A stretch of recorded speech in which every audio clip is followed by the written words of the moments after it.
Le Pourquoi du Comment, c'est l'émission qui n'a de cesse de chercher la vérité et de lever tous les doutes sur les expressions et les traditions de notre quotidien.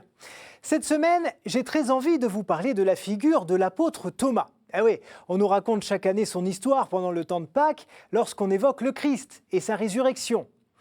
Et ce qui m'intéresse, c'est que Thomas est souvent montré du doigt comme le sceptique professionnel, le type hésitant, presque fébrile, celui qui remet tout en cause. On l'invoque d'ailleurs très souvent dans le langage courant quand on dit « Oh ben moi je suis comme saint Thomas, je crois que ce que je vois », qui s'est d'ailleurs même transformé de façon plus laïque en « Il faut le voir pour le croire ». Et même l'art s'y est mis avec toute une série de représentations où Thomas est qualifié d'incrédule. Alors tous ces croyants qui ont droit chaque année à un récit qui mettrait en scène un incroyant, eh bien moi ça m'intrigue et j'ai bien envie de creuser ça un peu plus avec vous. Vous le savez, l'épisode qui va contribuer à la réputation d'homme sceptique de Thomas, c'est celui de la résurrection du Christ.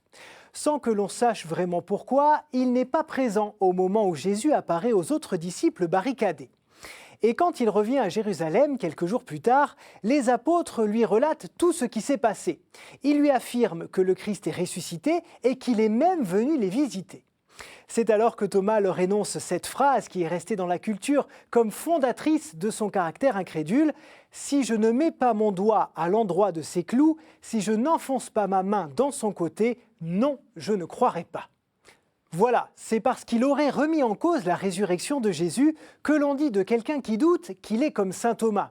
Et c'est souvent affirmé de façon négative, comme si demander une preuve était un crime de lèse-majesté. Eh bien, revenons un peu en arrière, si vous le voulez bien, parce que Thomas le mérite. La première fois qu'on découvre sa personnalité, c'est au moment où Jésus annonce qu'il veut partir pour Jérusalem auprès de Lazare, qui vient de mourir. Tous ses disciples tergiversent face au danger que ça représente, mais Thomas, lui, n'hésite pas une seconde et s'exclame « Allons-y, nous aussi mourir pour le Christ ». Il n'a pas forcément compris ce que veut faire Jésus, mais vous voyez qu'il a totalement confiance en son ami et maître. C'est pas du tout quelqu'un qui est tiède ou qui doute de tout. Il y a ensuite ce moment après le dernier repas où Jésus parle du chemin à suivre pour les apôtres. Et Thomas est encore le premier à dire « Dis-nous quel chemin il faut suivre ». C'est donc un homme décidé qui va jusqu'au bout et qui pose les bonnes questions. Alors, revenons au moment où Jésus apparaît pour la seconde fois aux apôtres, 8 jours après sa crucifixion. Cette fois, Thomas est là et le maître lui propose de mettre ses doigts dans les plaies comme il le demandait. Eh bien, figurez-vous que l'Évangile ne dit pas qu'il le fait. Thomas s'agenouille et dit « Mon Seigneur, mon Dieu ». Il croit tout simplement. Et quelle plus belle parole de croyant que de dire « Mon Seigneur, mon Dieu ». Alors, on peut se dire finalement que les doutes de Thomas sont une démarche positive de foi. C'est un infatigable chercheur de Dieu. Et le scepticisme qu'on lui prête, eh bien, il est plutôt l'expression de l'intensité avec laquelle il mène sa quête.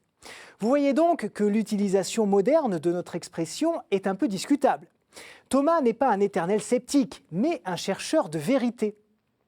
Et moi, j'aime beaucoup cette histoire parce que poser des questions, c'est pas manquer de respect à celui qui donne les réponses. C'est juste aller au bout de sa démarche. C'est d'ailleurs bien ce qu'on fait avec cette émission. Voilà, c'est fini pour aujourd'hui. Merci beaucoup pour votre fidélité et à très bientôt. Ciao!